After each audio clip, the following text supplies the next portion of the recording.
Арнама қош келдіңіздер. Мен бүгін осындай әрбір адам сүйіп жейтін шоколадты құлпынай дайындайтын боламын. Ол үшін бізге алдыменен осындай тамшы шоколадтар қажет болады. Шоколадымыз қаншалықты сапасы жақсы болса, құлпынайымыз да соншалықты дәмді шығатын болады. Су банясында немесе микроволновкада ертіп алатын боламыз. Мен су банясында ертіп алдым.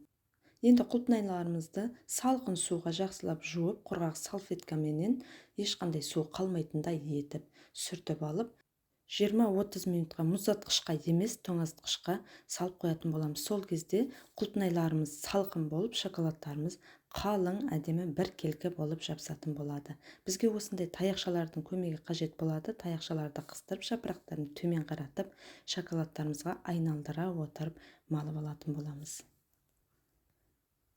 Шоколадтарымыз қатты сұйық болмауы керек, сонда әдемі шығатын болады. Шамаменен 28-30 градустағы сұйықтық болуы қажет. Шоколадқа малып алғаннан кейін фольга немесе пергаментке қойып қойсаңыздар да болады, немесе шоколадтарыңыз бір тегіс шығуы үшін мен сияқты тігінен өзіңізге ұнаған кез келген нәрсеге қыстырып қойсаңыздар болады. Және осылай 20 минуттай тоңазытқышқа салқындатып қойып, осылай өзімізге ұнаған кез келген нәрселермен сәндеп аламыз. Мен қоңыр шоколадқа ақ шоколадқа қоңыр шоколадпен осылай безендіріп алдым.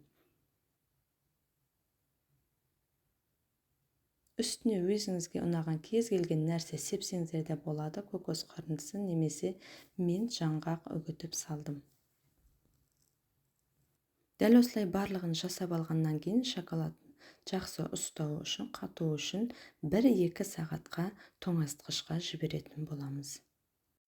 2 заттан тұратын осындай өте дәмді десертті үй жағдайында мен айтқан нюанстарды ұстай отырып жасайтын болсаңыздар, өте дәмді шоколадтарда қалың болып шығатын болады. Олай болса, баршаңызға сәттілік. Видеоның соңына дейін көргендеріңізге рахмет. Лайк басып, арнама тіркеле кетіңіздер. Арнам пайдалы, сау болыңыздар.